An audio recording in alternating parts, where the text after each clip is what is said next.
Hello friend, आज के इस वीडियो में हम लोग पढ़ने वाले हैं क्लास 10th एनसीईआरटी साइंस का 7वां चैप्टर नियंत्रण एवं समन्वय।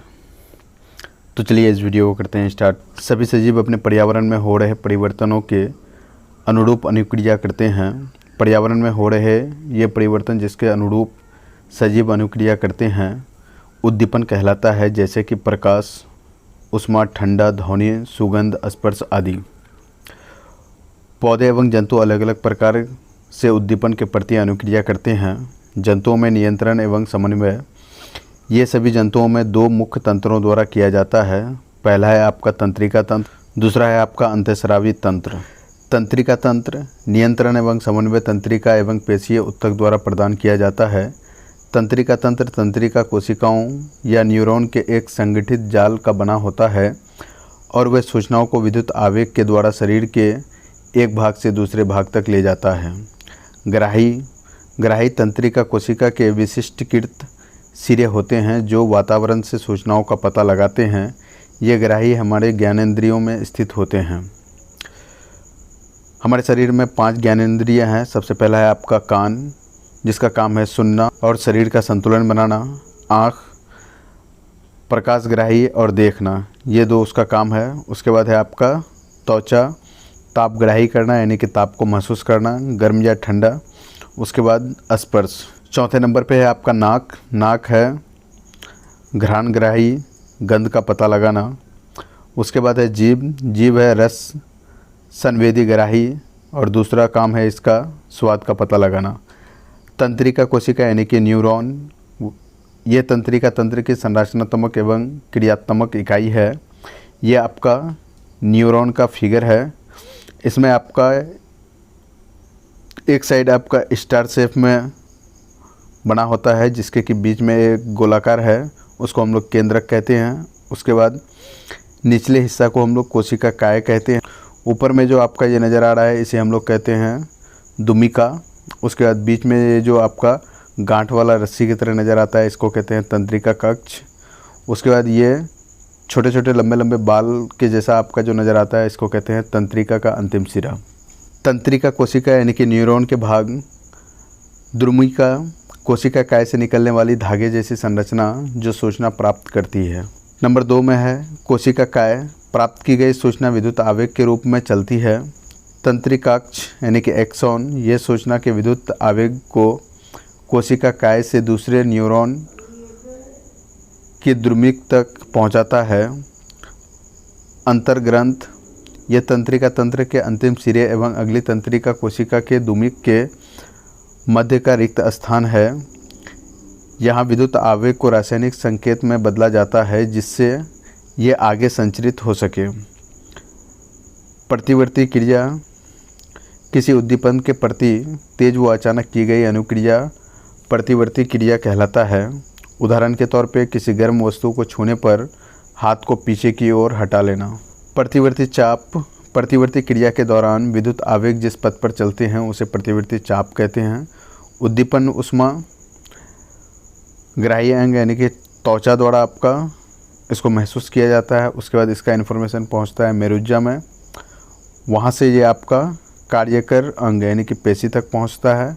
पेशी से आपका क्रिया होता है जिससे आपका हाथ पीछे की ओर झटके के साथ खींचा चले जाता है। अनुक्रिया ये 3 प्रकार के होती है। ऐच्छिक अग्र मस्तिष्क द्वारा नियंत्रित की जाती है, उदाहरण बोलना, लिखना। अनैच्छिक क्रिया मध्य एवं पश्च मस्तिष्क द्वारा नियंत्रित की जाती है, उदाहरण के लिए श्वसन, दिल का धड़कना। प्रतिवर्ती क्रिया मेरुज्जा द्वारा नियंत्रित की जाती है, उदाहरण के तौर पर गर्म वस्तु को छूने पर हाथ को हटा लेना। प्रतिवर्ती क्रिया की आवश्यकता कुछ परिस्थितियों में, जैसे गर्म वस्तु छूने पर, पैनी वस्तु चुभने पर आदि, हमें तुरंत क्रिया करनी होती है, वरना हमारे शरीर को क्षति पहुंच सकती है। यहाँ अनुक्रिया मस्तिष्क के स्थान पर मेरुज्जा से उत्पन्न होती है जो जल्द होती है। मानव तंत्रिका को 2 हिस्से में बांटा गया है। पहला है आपका केंद्रीय तंत्रिका तंत्र, उसके बाद दूसरा है आपका परिधीय तंत्रिका तंत्र। केंद्रीय तंत्रिका तंत्र को हम लोग शॉर्ट में CNS कहते हैं और परिधीय तंत्रिका तंत्र को हम लोग PNS कहते हैं। CNS को 2 हिस्से में बांटा गया है, मस्तिष्क और मेरुज्जा। और पीएनएस को 2 हिस्से में बांटा गया है, कपाल तंत्रिका और मेरु तंत्रिका। अब हम लोग देख लेते हैं मानव मस्तिष्क के बारे में। मस्तिष्क सभी क्रियाओं के समन्वय का केंद्र है। इसके 3 मुख्य भाग हैं। सबसे पहला आपका है अग्र मस्तिष्क, उसके बाद है आपका मध्य मस्तिष्क, उसके बाद है आपका पश्चिम मस्तिष्क। ये आपका मस्तिष्क को 3 हिस्से में बांटा गया है। सबसे पहला आपका है अग्र मस्तिष्क। यह मस्तिष्क का सबसे अधिक जटिल एवं विशिष्ट भाग है। यह परम मस्तिष्क है। और अग्र मस्तिष्क का कार्य क्या है? नंबर 1, मस्तिष्क का मुख्य सोचने वाला भाग, यानी कि इसी के अंदर अग्र मस्तिष्क के अंदर आपका सोचने वाला हिस्सा होता है। ऐच्छिक कार्यों को नियंत्रित करता है। अग्र मस्तिष्क ही ऐच्छिक क्रियाओं को कंट्रोल करता है, सूचनाओं को याद रखता है। याद रखने की क्षमता यही होती है शरीर के विभिन्न हिस्सों से सूचनाओं को एकत्रित करना एवं उनको समायोजन करना। भूख से संबंधित केंद्र। उसके बाद दूसरे नंबर पे है आपका मध्य मस्तिष्क। अनैच्छिक क्रियाओं को नियंत्रित करना, जैसे पुतली के आकार में परिवर्तन, सिर, गर्दन आदि की प्रतिवृत्ति क्रिया। नंबर सी में है आपका पश्चिम मस्तिष्क। इसके 3 भाग होते हैं। सबसे पहला है आपका अनुमस्तिष्क, शरीर की सन स्थिति तथा संतुलन बनाना, ऐच्छिक क्रियाओं की परिशुद्धि करना, उदाहरण के लिए पेन उठाना। नंबर दूसरा है आपका मेडुला, अनैच्छिक कार्यों का नियंत्रण, जैसे रक्तचाप, वमन आदि को कंट्रोल करना। तीसरा है आपका पोनस, अनैच्छिक क्रियाओं जैसे श्वसन का नियंत्रण करना, यानी कि अनैच्छिक क्रिया जैसे कि श्वसन, इसको वो नियंत्रित करता है। दिल का धड़कना को नियंत्रित करता है। कौन करता है नियंत्रित? पोनस। ये आपका मस्तिष्क का फिगर है। इधर आपका आगे वाला हिस्सा है और इधर आपका पीछे वाला हिस्सा है। ऊपरी हिस्सा को हम लोग कहते हैं परम मस्तिष्क, आगे वाले हिस्सा को कहते हैं अग्र मस्तिष्क और बीच वाले हिस्सा को हम लोग कहते हैं मध्य मस्तिष्क। और नीचे में आपका ये वाला हिस्सा कहलाता है आपका हाइपोथैलेमस। उसके बाद यहाँ पे आपका एक गुब्बारे की तरह नज़र आता है छोटा सा, जिसको पीयूष ग्रंथि कहते हैं हम लोग। और ये वाला हिस्सा आपका अनुमस्तिष्क कहलाता है। मस्तिष्क एवं मेरुज्जा की रक्षा। मस्तिष्क एक हड्डियों के बॉक्स में अवस्थित होता है। बॉक्स के अंदर तरल पूरित गुब्बारे में मस्तिष्क होता है, जो प्रघात अवशोषक का कार्य करता है। मेरुज्जा की सुरक्षा कशेरुक दंड या रीढ़ की हड्डी करती है। तंत्रिका तंत्र उत्तक एवं पेशीय उत्तक के बीच में समन्वय। ज्ञानेंद्रियाँ अपना संवेदी तंत्रिका को संदेश देती है। केंद्र तंत्रिका तंत्र सूचना प्राप्त व संसाधित करना निर्णय करता है, यानी कि केंद्रिका तंत्र निर्णय करता है कि किस तरह का सोचना है और उसके प्रति किस तरह का अनुक्रिया करना है।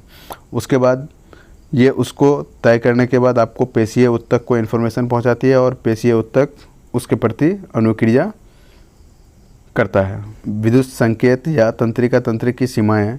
विद्युत संवेग केवल उन कोशिकाओं तक पहुंच सकता है जो तंत्रिका तंत्र से जुड़ी है। एक बार विद्युत आवेग उत्पन्न करने के बाद कोशिका नया आवेग उत्पन्न करने से पहले अपनी कार्यविधि सुचारू करने के लिए समय लेती है, अतः कोशिकाएं लगातार आवेग उत्पन्न नहीं कर सकती है। नंबर 3, पौधे में कोई तंत्रिका तंत्र नहीं होती है, यानी कि ये सिर्फ जीव जंतु में ही पाई जाती है, पौधों में नहीं पाई जाती है। रासायनिक संचरण। विद्युत संचरण की सीमाओं को दूर करने के लिए रासायनिक संचरण का उपयोग शुरू हुआ है। पौधे में समन्वय। पौधे में गति। नंबर 1, वृद्धि का गति पर निर्भर न होना, वृद्धि पर निर्भर गति। नंबर 1, उद्दीपन के लिए तत्काल अनुक्रिया करना, वृद्धि पर निर्भर न होना। पौधे विद्युत रासायनिक साधन का उपयोग कर सूचना को एक कोशिका से दूसरी कोशिका तक पहुंचाते हैं, यानी कि पौधे अपना जो सूचना एक कोशिका से दूसरे कोशिका तक पहुंचाते हैं वो रासायनिक साधन का उपयोग करके। कोशिका अपने अंदर उपस्थित पानी की मात्रा को परिवर्तित कर गति उत्पन्न करती है, जिसे कोशिका फूल या सिकुड़ जाती है। उदाहरण के लिए छूने पर छुई मुई पौधे की पत्तियों का सिकुड़ना। नंबर 2, वृद्धि के कारण गति। यह दिशिक या अनुवर्तन गति उद्दीपन के कारण होता है। पर्तान का वह भाग जो वस्तु से दूर होता है, वस्तु के पास वाले भाग की तुलना में तेजी से गति करता है, जिससे पर्तान वस्तु के चारों तरफ लिपट जाती है।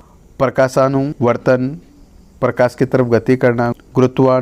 वर्तन पृथ्वी की ओर या दूर गति करना, रासायनुवर्तन परागनली के अंडाशय की तरफ गति करना, जलानुवर्तन पानी की तरफ जड़ों की गति करना। पादप हार्मोन ये वो रसायन है जो पौधों की वृद्धि, विकास व अनुक्रिया का समन्वय करते हैं। मुख्य पादप हार्मोन है, पहला है आपका ऑक्सिन, शाखाओं के अग्र भाग पर बनता है, कोशिका की लंबाई में वृद्धि करता है, प्रकाशानुवर्तन में सहायक होता है। दूसरा है आपका जिब्रेलिन, तने की वृद्धि में सहायक करता है। उसके बाद तीसरा है आपका साइटोकाइनिन, कोशिका विभाजन तीव्र करता है, फल व बीज में अधिक मात्रा में पाया जाता है। एब्सिसिक अम्ल, वृद्धि, संदमन, पत्तियों का मुरझाना, तनाव को हार्मोन पहुंचाना। जंतुओं में हार्मोन वे रसायन है जो जंतुओं की क्रिया, विकास एवं वृद्धि का समन्वय करते हैं। अंतःस्रावी ग्रंथि ये वह ग्रंथि है जो अपने उत्पाद रक्त में स्रावित करती है, जो हार्मोन कहलाते हैं। उसके बाद ये आपका टेबल है, इसमें आपका हार्मोन और उससे रिलेटेड ग्रंथि, स्थान और उसका कार्य दिया हुआ है। तो चलिए एक एक करके देख लेते हैं। सबसे पहला है आपका थायरोक्सिन ग्रंथि है, अवन-2 ग्रंथि, स्थान है गर्दन में, ये उपस्थित रहता है। उसके बाद इसका कार्य है कार्बोहाइड्रेट, प्रोटीन व वसा का उपापचय करता है। दूसरा है आपका वृद्धि हार्मोन, पीयूष ग्रंथि में पाया जाता है और ये मस्तिष्क में मौजूद होता है, वृद्धि व विकास का नियंत्रण करता है। एड्रीनल हार्मोन ये अधिवृक्क में यानी कि किडनी में पाया जाता है, ये अधिवृक्क ग्रंथि में पाया जाता है। वृक्क यानी कि किडनी के ऊपर ये उपस्थित रहता है, बीपी, हृदय की धड़कन आदि का नियंत्रण करता है। इंसुलिन अग्नाशय में पाया जाता है, ये उदर के निचले हिस्से में होता है, रक्त में शर्करा की मात्रा का नियंत्रण करता है। पांचवा है आपका लिंग हार्मोन यानी कि टेस्टोरोन जो कि नर में पाया जाता है और एस्ट्रोजन मादा में पाया जाता है। ये टेस्टोरोन आपका विरसन में पाया जाता है और एस्ट्रोजन आपका अंडाशय में पाया जाता है। पेट का निचला हिस्सा में ये ग्रंथि आपका उपस्थित होता है। उसके बाद इसका कार्य होता है यौवन आरंभ से संबंधित परिवर्तन को दर्शाता है।